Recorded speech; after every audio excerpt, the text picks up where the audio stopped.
시사 초점 전남 동부입니다.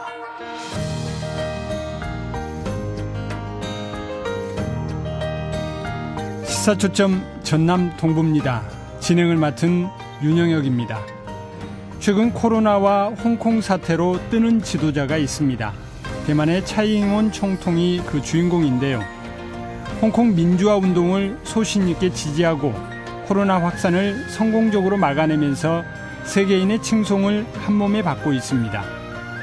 지난 2012년 치러진 대만 총통 선거에서 패한 차이잉원은 도대체 무엇을 놓쳤기에 국민의 신임을 얻지 못했는가 하는 질문을 무수히 던졌다고 합니다. 먹고 사느라 바빠 시위할 시간도 없다는 시민의 말을 듣고서는 정치가 국민의 생활을 더 나아지게 할 수 없다면 정치인이 된들 무슨 소용이 있을까 생각하게 됐다고 합니다. 이렇게 대만 첫 여성 총통은 탄생했고 올 초 치러진 선거에선 역대 최고의 득표율로 총통에 재선됐습니다.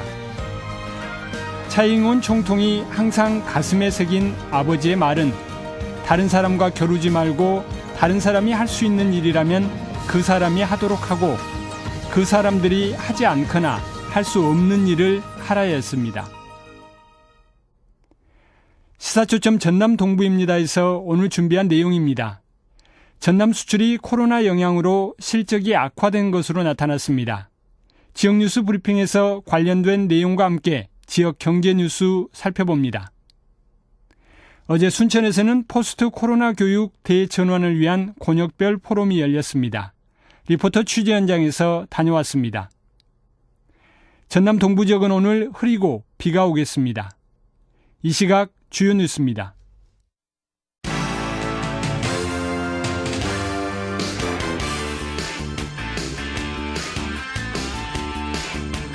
남해안 남중권 발전협의회가 어제 여수시청에서 정기회를 열고 기후변화협약 당사국총회 유치와 여수 남해 간 해저터널 건설 등 5개 공동협력사업의 국가계획 반영과 신속한 추진을 정부에 요청하기로 했습니다. 협의회는 또 최근 고흥에서 발생한 병원 화재로 피해를 입은 환자들을 돕기 위해 성금 3천만 원을 기탁하기로 의결했습니다. 전라남도는 포스트 코로나 시대 제2의 도약을 도모할 수 있는 총 사업비 8조 4,500억 원 규모의 뉴딜 대응 사업을 99건을 발굴해 어제 추진 전략 보고회를 가졌습니다. 전남 동부권에서는 산단 대개조 사업과 광양만권 소재 부품 특화 단지 사업, 광양만권 CO2 자원화 플랫폼 구축 등이 핵심 사업에 포함됐습니다.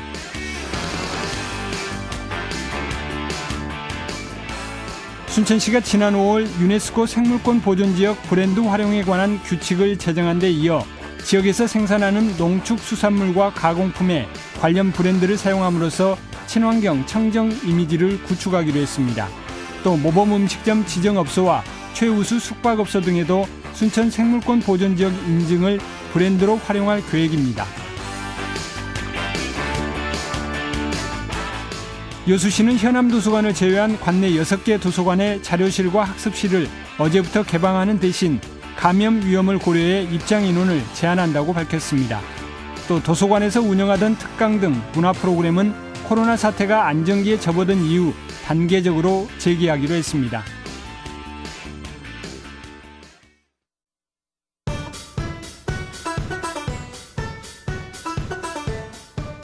경제를 알면 돈이 보인다. 주간경제 브리핑. 지역 경제 뉴스를 분석해보는 시간 경제뉴스 브리핑입니다. 헤럴드 경제 박대성 기자 연결합니다. 안녕하세요. 네, 안녕하십니까? 예, 전남 수출이 코로나 영향을 직접 받아서 실적이 악화된 것으로 나타났다고요?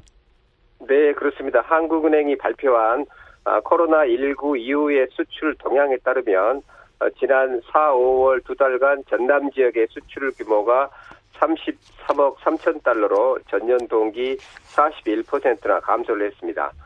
전국에서 모두 수출이 감소했지만 전남 지역 수출 감소율이 가장 컸는데요. 예. 석유화학과 석유 제품, 철강, 선박 등 전남의 주력 산업의 수출 규모가 국제유가의 하락, 전방 산업의 부진, 세계 교역량의 감소 등으로 글로벌 수요가 감소하면서 전년 동기 대비 모두 감소를 했습니다. 코로나가 전 세계로 확산이 되면서 세계 경제 성장률이 둔화되고 글로벌 공급망이 훼손되면서 전남의 수출액이 더욱더 떨어졌는데요. 예. 한국은행은 이 포스트 코로나 시대를 대비하기 위해서는 주력 산업의 고부가가치화 및 신성장 동력 구축 등의 방안을 대안으로 제시를 했습니다. 예.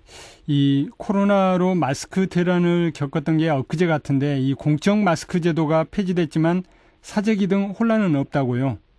네, 그렇습니다. 공적 마스크 제도가 시행된 지난 4개월을 정리해 보면은요, 비교적 초반에 혼란을 이겨내고 잘 정착이 된 데는 전국에 2만 3천 개의 일선 약국 약사들의 헌신이 있었다는 점을 평가가 받고 있는데요. 예. 약사회는 이 코로나 확산의 위기 속에서도 약사가 보건의료 전문가로서 공적 역할을 성실하게 감당한 것은 나름 보람이 있었고 시행 초기에 불만을 쏟아냈던 국민들도 나중에는 고마움을 표시하는 등 약사와 약국에 대한 긍정적인 인식 변화도 소득이 있었다 이렇게 대한약사회는 자평을 했습니다. 예. 이 향후 코로나 대유행 시 이제 공적 마스크 제도가 다시 부활될 수도 있을 텐데 약사들이 지금까지 운영된 제도와 관련해서 좀 개선 방향을 좀 제시를 했다고요. 네, 약국과 얘기를 해봤더니요. 이 지난번에 공적 마스크 제도가 이 정책이 자주 바뀌었지 않습니까? 예. 그때마다 일선 약국에 제대로 알리지 않아서 혼선이 좀 있었고 또 언론이 앞서가다 보니까 약사와 소비자 간의 판매 수량이나 대리 구매 가능 여부 등의 많은 혼란이 있었다면서 정부와 약사회 간의 정보 공유가 필요하다고 지적을 했습니다. 예. 또한 이 공적 마스크 중복 구매 확인 시스템이라는 이 전산 프로그램이 일주일마다 판매 데이터가 일괄적으로 초기화가 되고 있는데요. 이 때문에 명의 도용을 통한 마스크 구매 행위 추적에 어려움을 겪었다고 향후에는 개선될 필요가 있겠다 이렇게 요청을 했습니다. 예. 이 달갑지 않은 소식인데 이 코로나로 인해서 수요 부족으로 이제 포스코가 첫 분기 적자를 냈다는 소식도 있네요. 네, 그렇습니다. 우리 광양제철소가 있어서 관심을 받는데요. 전 세계적으로 코로나로 영향을 받아서 자동차, 강판 등 철강 수요가 줄어들어서 2000년도 분기 실적을 집계한 이후에 처음으로 영업 적자를 봤다고 합니다. 2분기 매출액은 5조 8,848억 원으로 전년 동기 21% 감소를 했고요. 2분기 별도 기준 영업 손실이 마이너스 1,085억 원으로 전년 동기 적자로 전환이 됐다고 공시를 했습니다. 예. 포스코는 다만 이 주요 산업인 자동차 업계가 속속 생산을 재개하고 있고 중국이 빠른 속도로 경기를 회복하고 있기 때문에 3분기에는 흑자도 전환할 수 있을 것이다 이렇게 기대를 했습니다. 예. 앞으로 좀 성과가 좀 나아지기를 좀 기대해 봐야 되겠습니다. 네네. 예, 정부의 부동산 대책에서 이제 비규제 지역인 전남 동부권에 5,200세대의 아파트가 분양을 앞두고 있다고요. 네, 물량이 계속 쏟아지고 있는데요. 예. 우리 지역은 말씀하신 대로 규제를 안 받는 지역이고 저금리의 풍부한 유동성으로 하반기에도 분양 시장이 뜨겁게 펼쳐지고 있습니다. 예. 이번 달에는 동문건설이 광양제철소 앞에 와우지구에 전용 면적 84제곱미터 1,114세대를 분양을 합니다. 다음 달에는 순천시 서면 교도소 앞에 한화건설 포레나가 전용 면적 84에서 119제곱미터 614채를 분양을 하고요. 예.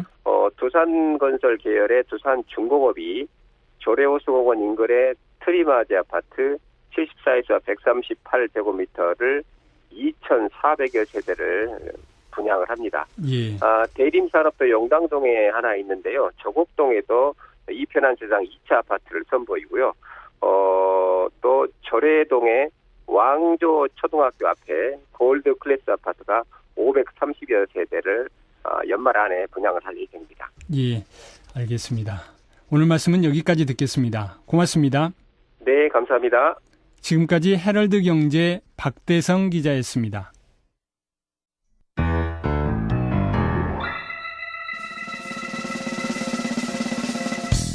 시사초점 전남 동부입니다.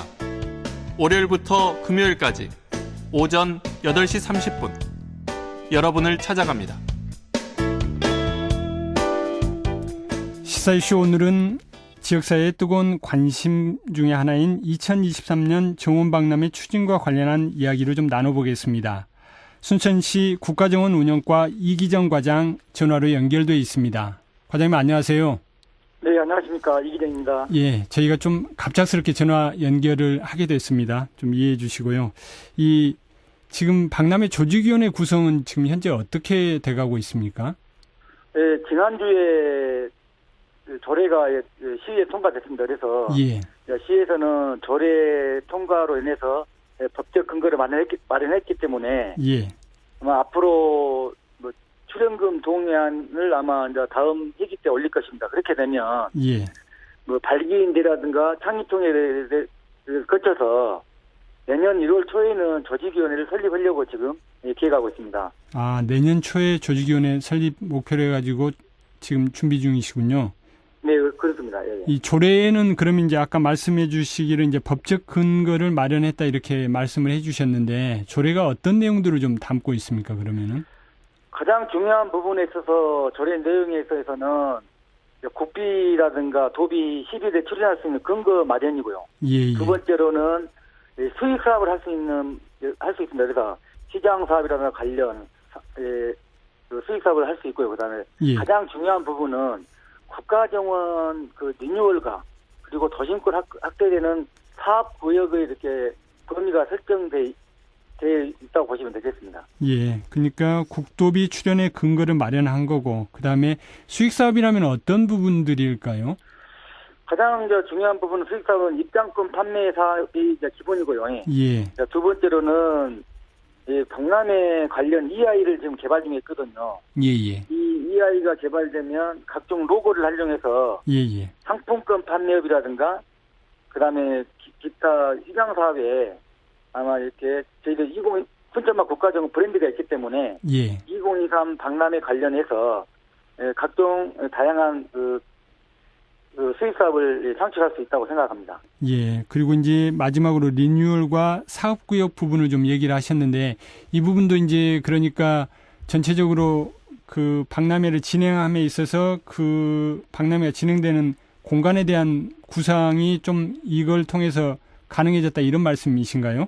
네, 그렇습니다. 시장님께서 가장 강조하신 부분이 시민 주도의 박람회를 하려고 하고 있고요. 그다음에 예. 두 번째로는 이제 기획부터 실행까지 이렇게 시민 참여해서 하는 방법이고요. 예. 세 번째, 그래서 가장 중요한 부분이 국가 정원의 정원뿐만 아니라 도심권 전역을 확대시키는 부분에 있어서 예. 시민들 직접 참여도 중요하고요. 그다음에 자원봉사자라든가 앞으로 해설사라든가 그리고 정원을 조성하는 부분에까지도 다양하게 시민 참여가 이루어지기 때문에 이러한 부분들을 갖다가 확대시키는 데 의미가 있다고 생각하시면 되겠습니다. 예. 이게 뭐 조금 빠른 질문일 수도 있겠습니다만 이제 내년 초 조직위 구성을 좀 목표로 가고 계신데 조직위 구성과 관련해서 어떤 좀 구상들이나 보관을 좀 갖고 계신가요? 지금 아까 방금 전에 말씀드리다시피 시민 주도의 박람회를 하기 위해서 예. 그동안 지금까지 시민 참여해서 지금 현재 기획이나 이런 부분을 갖다가 참여해서 지금 구상하고 있습니다. 예. 그리고 이제 다행히 8월부터 저희들이 지금 정원 박람회 기본 계획을 수립 중에 있습니다. 그래서 이 부분 역시 예. 시민들 확대 참여해서 아마 50여 명이 참여해서 아마 기본 계획을 같이 아마 확정시킬 것입니다. 예. 이분들이 이렇게 계속해서 박람회 기본이나 실행 계획이 구체화되면서 시민 참여가 늘어나면 예. 이분들이 아마 앞으로 조직위원회에 참여해서 박람회가 끝날 때까지 아마 처음에 기획 단계에서부터 끝날 때까지 같이 아마 참여하게 될 것입니다.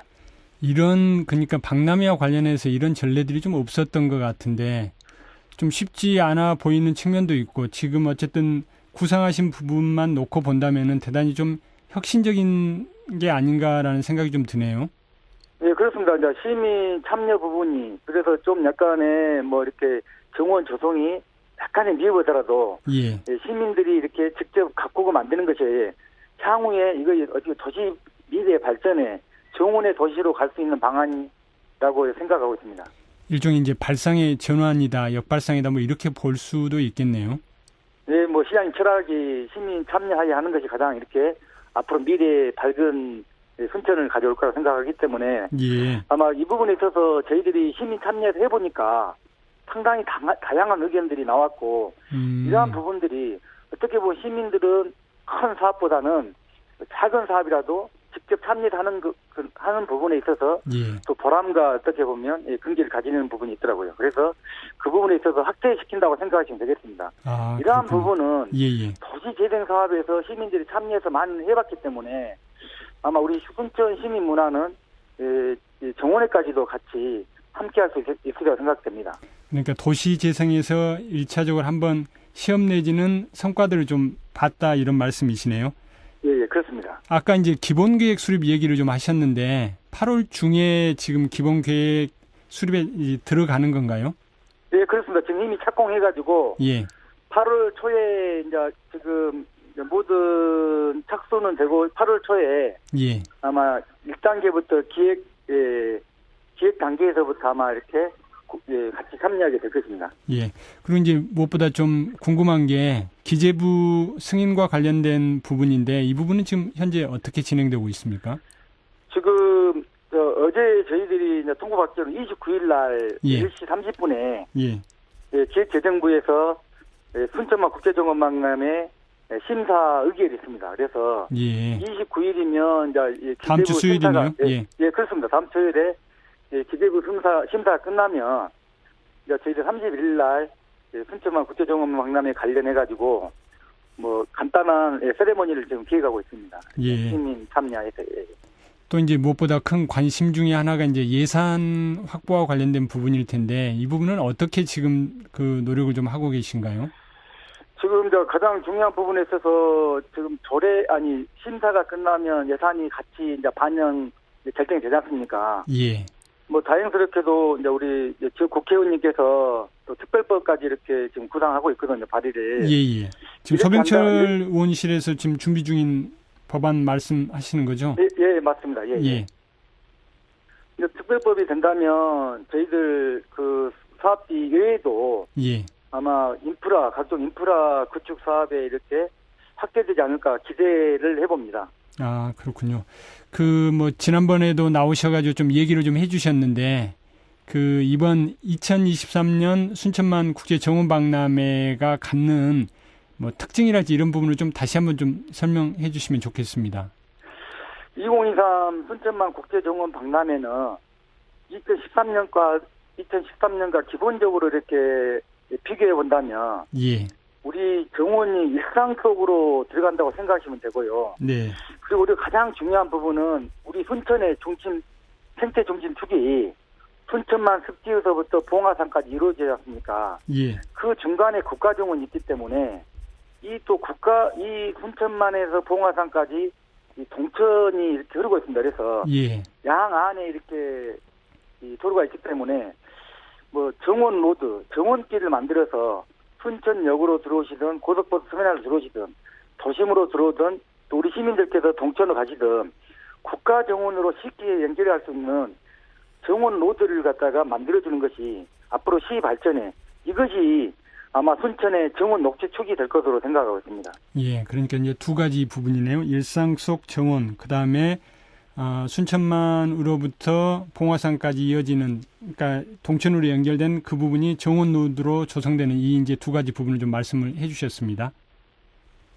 네, 그렇습니다. 예. 29일날 이제 기재부 승인 나고 나면은 지금 이제 오늘 말씀하지 못하신 부분도 좀 있을 것 같은데 뭐 그 다음 날이라도 한번 저희 스튜디오에 출연해가지고 이 부분을 좀 자세하게 설명해 주시면 좋겠습니다. 네, 감사합니다. 그렇게 하겠습니다. 예, 고맙습니다. 예, 감사합니다. 지금까지 순천시 국가정원 운영과 이기정 과장이었습니다. 지역의 생생한 현장을 전달합니다. 리포터 취재 현장. 최유린 리포터와 함께합니다. 안녕하세요. 네, 안녕하세요. 이 교육부가 포스트 코로나 교육 대전환을 위한 권역별 포럼을 개최하고 있는데 호남권 포럼이 어제 순천에서 열렸죠. 네, 이제 코로나19 대응 과정에서 교육에 대한 고민이 물론 교육계뿐만 아니라 시민들에게도 던져졌습니다. 그렇죠. 이제 본질적인 문제를 고민하기 위해서 기존에 있는 교육 체제를 넘어서 좀 새로운 교육으로의 대전환이 필요한 시점인데요.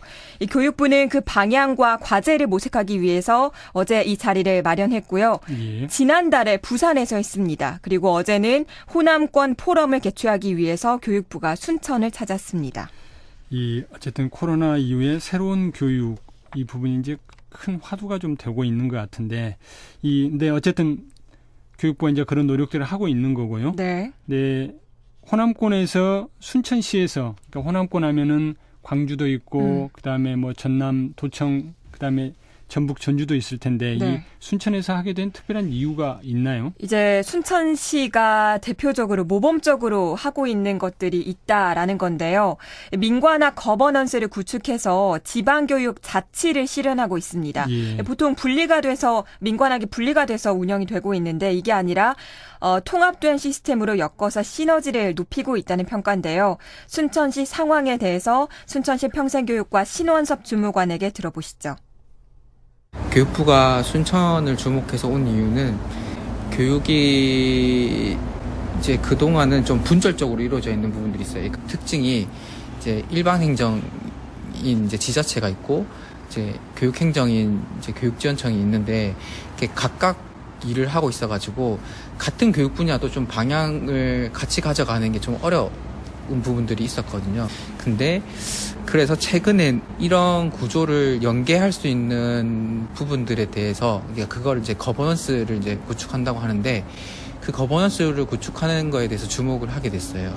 순천이 다른 지역과 다르게 민간을 중심으로 해서 이제 교육지원청과 지자체가 같이 하는 협력 구조를 만들었어요. 이게 실제로 교육 의제들을 민간이 풀뿌리로 참여해서 해결해 나가는 과정이구나. 이것들을 좀 전국적으로 좀 주목하게 됐어요. 이 민관학이 협력해서 만든 사례들 뭐가 있을까요? 순천에서 만들었다고 말씀하셨는데. 네, 이제 먼저 매달 한 번씩 교육 의제들 정말 많잖아요. 근데 여기에 대해서 다양한 의견을 논의하는 정담회를 개최하고 있습니다. 근데 주민 대표뿐만이 아니라 일반 시민들까지 다 열린 구조의 모임인데요. 어제 현장에서도 다양한 교육 주체가 모여서 교육의 방향을 협의한다는 점에서 전국에서 이제 본받을 사례로 소개가 됐고요. 예. 그리고 특히나 지역 특성을 살려서 생태 환경 분야에서는 전문가, 학교 교사, 마을 활동가 이분들이 함께해서 다양한 생태 교육 과정을 개발하고 있다는 점이 눈여겨볼 만합니다. 이 대표적으로 동천 마을 교육 과정 프로그램인데요. 지역 학생들이 마을 활동과 함께 동천으로 나가서 하천에 사는 플라나리아를 관찰하고 철새가 남긴 흔적도 따라가 보는 교육입니다. 전남 마을교육연구소 김현주 소장이 얘기 들어봤습니다. 이렇게 교육방을 짜고 나서 과연 이 교육과정이 아이들을 어떻게 만날 수 있을까 저희도 정말 궁금했습니다. 저희는 동천 마을교육과정을 통해서 혁신교육과 미래교육을 만났다고 생각을 합니다. 넘나들며 배우면서 배움의 장을 확대해야 된다고 생각합니다. 배움의 장이 확대된다는 것은 교육 주체의 확대를 의미합니다. 온 마을이 학교가 되려면 마을 주민도 마을 교사로 성장해야 된다고 생각합니다. 포스트 코로나 시대 아이들은 여전히 마을에서 놀고 있습니다. 학교에서 하지 못한 배움을 마을에서 가능케 하는 다양한 학습 생태계가 요구됩니다. 지역의 민주시민으로 우리 순천의 어린 청소년들이 자랐으면 좋겠습니다. 이렇게 하기 위해서는 공교육이 혁신되고 그리고 마을 교육력이 회복되어야 지속가능한 지역교육 생태계가 조성될 것이라고 생각하고 있습니다.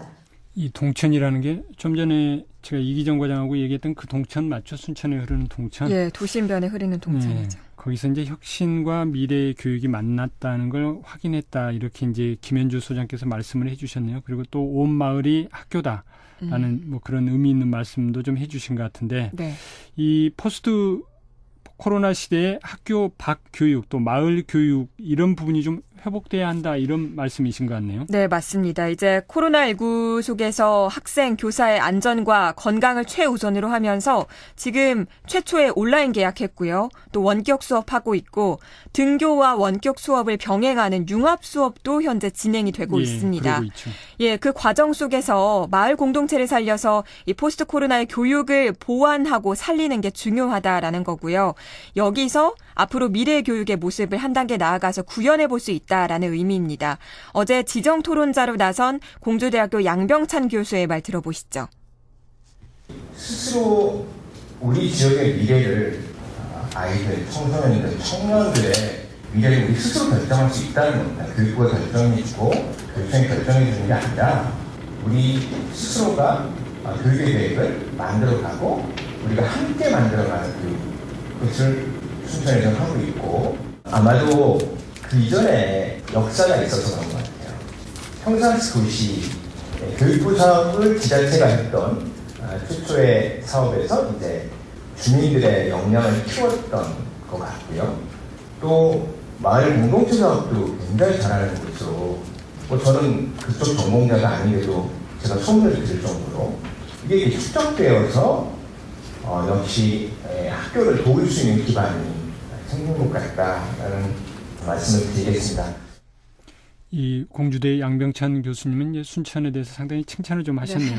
정리를 해보자면 이제 포스트 코로나 시대에 지자체와 교육청 그리고 학교와 마을의 상생이 중요하다 이런 말씀이시네요. 네, 맞습니다. 마을 공동체 그리고 마을 교육 공동체 회복이 핵심입니다. 이제 순천시가 모범 지역으로 소개는 됐는데 물론 다른 지역에서도 민관학 거버넌스와 같이 연계 체제를 구축하려고 하지만 이해의 차를 좁히기가 어려운 게 현실입니다. 예. 앞으로 개선 과제는 무엇인지 순천시 평생교육과 신원섭 주무관의 얘기 들어보시죠.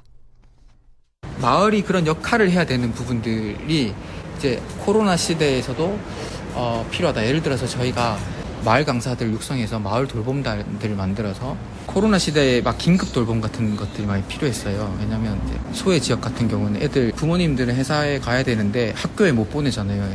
마을 강사분들이 긴급 돌봄단으로 투입된다든지 이런 식으로 코로나 시대에도 마을의 역할이 커진다는 부분들에 대한 것들이 있고 그렇기 때문에 거버넌스를 더 이제 해야 된다. 네, 이제 현장에서 오간 내용들이 실제 각 지역 현장에서 적용될 수 있을지 주목되는데요. 포스트 코로나 시대 교육의 대전환이 필요하다는 데 뜻을 모아서 포럼이 개최가 됐습니다. 각 지역의 대책과 사례를 공유하면서 지역별 교육 격차를 해소할 거라 기대하고 있습니다. 오늘 내용 잘 들었습니다. 고맙습니다. 감사합니다. 지금까지 최유린 리포터였습니다. 시사초점 전남 동부입니다. 오늘 방송은 여기까지입니다. 저는 내일 아침 8시 30분에 다시 찾아뵙겠습니다. 고맙습니다.